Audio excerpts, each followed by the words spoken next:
ಅಯೋಧ್ಯಾಕಾಂಡದ 60ನೇ ಸ್ವರ್ಗ. ಕೌಸಲ್ಯೆಯ ವಿಲಾಪ, ಸುಮಂತ್ರನಿಂದ ಸಮಾಧಾನ.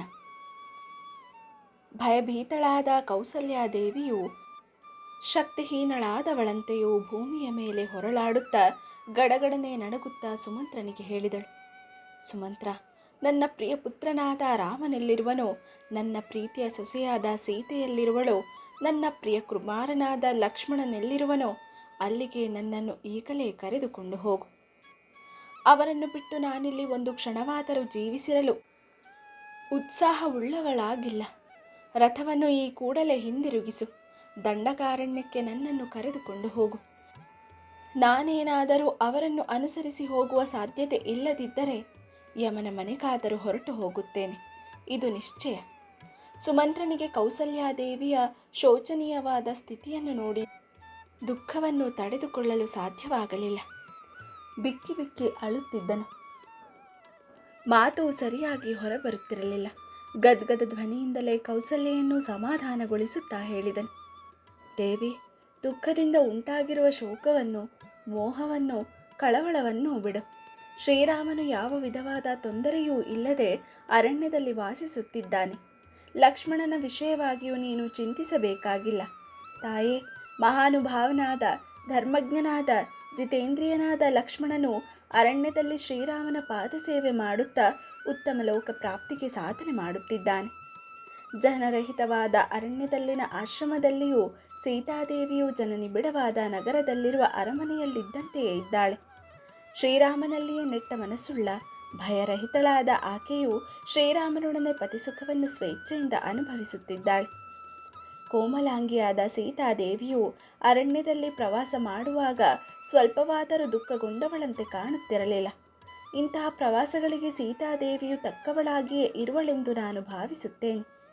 ಸೀತೆಯು ಅಯೋಧ್ಯೆಯಲ್ಲಿದ್ದಾಗ ಯಾವ ರೀತಿಯಲ್ಲಿ ಈ ಪಟ್ಟಣದ ಸಮೀಪದಲ್ಲಿರುವ ಉದ್ಯಾನವನಕ್ಕೆ ಹೋಗಿ ವಿಹರಿಸುತ್ತಿದ್ದಳೋ ಅದೇ ರೀತಿಯಲ್ಲಿ ಅಷ್ಟೇ ಸಂತೋಷದಿಂದ ನಿರ್ಜನವಾಗಿರುವ ಆ ಅರಣ್ಯ ಪ್ರದೇಶದಲ್ಲಿಯೂ ರಾಮನೊಡನೆ ವಿಹರಿಸುತ್ತಿದ್ದಾಳೆ.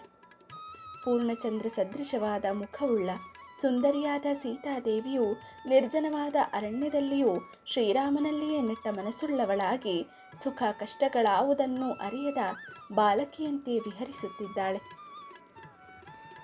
ಸೀತಾದೇವಿಯು ಸರ್ವದಾ ರಾಮಮೂರ್ತಿಯನ್ನು ಹೃದಯ ಕಮಲದಲ್ಲಿ ಆರಾಧಿಸುತ್ತಿರುತ್ತಾಳೆ. ತನ್ನ ಮನಸ್ಸನ್ನು ರಾಮನ ಪಾದ ಕಮಲಗಳಲ್ಲಿಯೇ ಸರ್ವದಾ ನಿಯೋಜಿಸಿರುತ್ತಾಳೆ. ಅವಳ ಮನಸ್ಸು, ಜೀವನ ಎಲ್ಲವೂ ರಾಮನ ಅಧೀನದಲ್ಲಿವೆ. ಜೀವನವನ್ನು ಶ್ರೀರಾಮನ ಸುಖಕ್ಕಾಗಿಯೇ ಮುಡಿಪಾಗಿಟ್ಟಿದ್ದಾಳೆ. ಆದುದರಿಂದ ಶ್ರೀರಾಮನಿರುವ ಆ ವನವು ಸೀತಾದೇವಿಗೆ ಅಯೋಧ್ಯೆಯೇ ಆಗಿದೆ. ಒಂದು ವೇಳೆ ಸೀತೆಯು ಶ್ರೀರಾಮನನ್ನು ಬಿಟ್ಟು ಅಯೋಧ್ಯೆಯಲ್ಲಿಯೇ ಇದ್ದು ಬಿಟ್ಟಿದ್ದರೆ ಅವಳಿಗೆ ಈ ಪಟ್ಟಣವು ಅರಣ್ಯಪ್ರಾಯವಾಗಿಯೇ ಆಗುತ್ತಿದ್ದಿತು. ಅಯೋಧ್ಯೆಗೆ ಕಾಲು ಯೋಜನದಷ್ಟು ದೂರವಿರುವ ಉದ್ಯಾನವನಕ್ಕೆ ಹೋಗಿ ಅಲ್ಲಿ ಶ್ರೀರಾಮನನ್ನು ಕುರಿತು ಹಲವಾರು ಪ್ರಶ್ನೆಗಳನ್ನು ಉಲ್ಲಾಸದಿಂದ ಹಿಂದೆ ಕೇಳುತ್ತಿದ್ದಂತೆಯೇ ಅರಣ್ಯ ಮಾರ್ಗದಲ್ಲಿಯೂ ಅದೇ ವಿಧವಾದ ಉಲ್ಲಾಸದಿಂದ ಹಾದಿಯಲ್ಲಿ ಸಿಕ್ಕಿದ ಊರುಗಳ ಹೆಸರುಗಳು, ಸ್ಥಳ ಪುರಾಣ, ಪಟ್ಟಣಗಳ ಹೆಸರುಗಳು, ಅವುಗಳ ಪೂರ್ವೇತಿಹಾಸಗಳು, ನದಿಗಳು, ಅವುಗಳು ಹರಿಯುವ ಪ್ರದೇಶಗಳು, ನಾನಾ ವಿಧವಾದ ವೃಕ್ಷಗಳ ಹೆಸರುಗಳು ಮತ್ತು ಅವುಗಳಲ್ಲಿ ಬಿಡುವ ಪುಷ್ಪ ಫಲಗಳು ಇವೆಲ್ಲವನ್ನು ಶ್ರೀರಾಮನನ್ನಾಗಲಿ ಲಕ್ಷ್ಮಣನನ್ನಾಗಲಿ ಕೇಳಿ ತಿಳಿದುಕೊಳ್ಳುತ್ತಾಳೆ. ದೇವಿ, ಸೀತಾದೇವಿಯ ಇಂತಹ ಮಾತುಗಳೇ ನನ್ನ ಜ್ಞಾಪಕಕ್ಕೆ ಬರುತ್ತಿವೆ. ಕೈಕೆಯ ವಿಷಯದಲ್ಲಿ ಆಕೆಯು ಆಕಸ್ಮಿಕವಾಗಿ ಹೇಳಿರಬಹುದಾದ ಯಾವ ಮಾತು ನನ್ನ ಸ್ಮರಣೆಗೆ ಬರುತ್ತಿಲ್ಲ. ಹೀಗೆ ಸುಮಂತ್ರನು ಸಂದರ್ಭಾನುಸಾರವಾಗಿ ಸ್ಮೃತಿ ಪಥಕ್ಕೆ ಬಂದ ಸೀತೆಯು ಹೇಳಿದ ಕೈಕೇಯಿಗೆ ಸಂಬಂಧಿಸಿದ ಮಾತುಗಳನ್ನು ತನ್ನ ಹೃದಯದಲ್ಲಿಯೇ ದಮನ ಮಾಡಿ ಆಹ್ಲಾದಕರವಾದ ಸೀತೆಯ ಮಾತುಗಳನ್ನು ಮಾತ್ರವೇ ಕೌಸಲ್ಯಾದೇವಿಯ ಕಿವಿಗೆ ಇಂಪಾಗುವಂತೆ ಹೇಳುತ್ತಿದ್ದನು. ಮಹಾರಾಣಿ, ಚಂದ್ರನ ಕಿರಣಕ್ಕೆ ಸಮಾನವಾದ ಸೀತಾದೇವಿಯ ಪ್ರಭೆಯು ಕಾಲ್ನಡಿಗೆಯಲ್ಲಿಯೇ ಪ್ರಯಾಣ ಮಾಡುತ್ತಿದ್ದುದರಿಂದಾಗಲಿ, ಗಾಳಿಯ ರಭಸಕ್ಕೆ ಸಿಕ್ಕಿದುದರಿಂದಾಗಲಿ, ಸೂರ್ಯನ ತಾಪಕ್ಕೆ ಗುರಿಯಾದುದರಿಂದಾಗಲಿ ಮುಸುಕಾಗಿಲ್ಲ. ಸೀತಾದೇವಿಯ ಮುಖವು ಅರಳಿದ ಕಮಲಕ್ಕೆ ಸದೃಶವಾಗಿತ್ತು. ಪೂರ್ಣಚಂದ್ರನ ಪ್ರಭೆಯಿಂದ ಯುಕ್ತವಾಗಿತ್ತು. ಮಧುರವಾಗಿ ಮಾತನಾಡುವ ಸ್ವಭಾವವುಳ್ಳ ಸೀತಾದೇವಿಯ ಮುಖಕಮಲವು ಅತ್ಯಂತ ಕಷ್ಟಕರವಾದ ಸನ್ನಿವೇಶದಲ್ಲಿಯೂ ಬಾಡಿ ಹೋಗಲಿಲ್ಲ.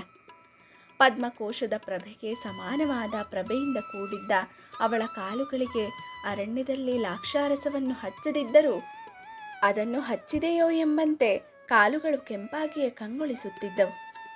ಶ್ರೀರಾಮನ ಮೇಲಿನ ಅನುರಾಗದಿಂದಾಗಿ ಸೀತೆಯು ಯಾವ ಆಭರಣವನ್ನು ತೊಟ್ಟುಕೊಳ್ಳುತ್ತಿರಲಿಲ್ಲ. ರಾಮನಂತೆಯೇ ತಾನು ಇರಬೇಕೆಂಬುದು ಅವಳ ಇಂಗಿತವಾಗಿದ್ದಿತು. ಶ್ರೀರಾಮನ ಜೊತೆಯಲ್ಲಿ ಉಲ್ಲಾಸದಿಂದ ಹೋಗುತ್ತಿರುವಾಗ ಕಾಲಂದುಗೆಗಳಿಂದ ಉಂಟಾದ ಶಬ್ದವನ್ನನುಸರಿಸಿ ವಿನೋದದಿಂದ ಹೆಜ್ಜೆ ಇಡುತ್ತಿರುವಳೋ ಎಂಬಂತೆ ಕಾಣುತ್ತಿದ್ದಳು. ಶ್ರೀರಾಮನ ಭುಜ ಬಲದಿಂದಾಗಿ ರಕ್ಷಿತಳಾಗಿ ಕಾಡಿನಲ್ಲಿ ಹೋಗುತ್ತಿದ್ದ ಸೀತಾದೇವಿಯು ಆನೆ, ಹುಲಿ, ಸಿಂಹ ಇವೇ ಮುಂತಾದ ದುಷ್ಟ ಪ್ರಾಣಿಗಳನ್ನು ನೋಡಿದರೂ ಭಯಪಡುತ್ತಿರಲಿಲ್ಲ. ಆದುದರಿಂದ ಸೀತಾರಾಮ ಲಕ್ಷ್ಮಣರ ಸಲುವಾಗಿ ದುಃಖ ಪಡಬೇಕಾದ ಕಾರಣವಿಲ್ಲ. ನಮ್ಮ ಸಲುವಾಗಿ ಮತ್ತು ರಾಜನ ಸಲುವಾಗಿ ಅವರು ದುಃಖ ಪಡುವುದಿಲ್ಲ. ಆದರೆ ಶ್ರೀರಾಮನ ಪಿತೃವಾಕ್ಯ ಪರಿಪಾಲನೆಯ ಚರಿತ್ರೆಯು ಲೋಕದಲ್ಲಿ ಶಾಶ್ವತವಾಗಿ ಉಳಿಯುವುದು. ಈಗ ಶ್ರೀರಾಮಾದಿಗಳು ಮಾತಾಪಿತೃಗಳ ವಿಯೋಗ ದುಃಖವನ್ನು ಸಂಪೂರ್ಣವಾಗಿ ಮರೆತಿದ್ದಾರೆ.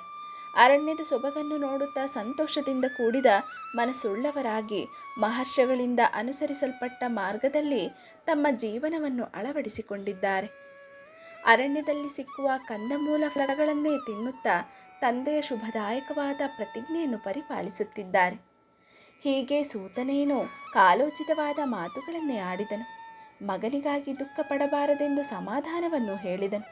ಆದರೆ ಪುತ್ರನ ವಿರಹ ಶೋಕದಿಂದ ಸಂಕಟ ಪಡುತ್ತಿದ್ದ ಕೌಸಲ್ಯಾದೇವಿಯು, ಹಾ ಪ್ರಿಯ, ಹಾ ಪುತ್ರ, ಹಾ ರಾಘವ, ನಿನ್ನನ್ನು ನಾನು ಇನ್ನೆಲ್ಲಿ ಕಾಣುವೆನು ಎಂದು ಕೂಗಿಕೊಳ್ಳುವುದನ್ನು ನಿಲ್ಲಿಸಲೇ ಇಲ್ಲ.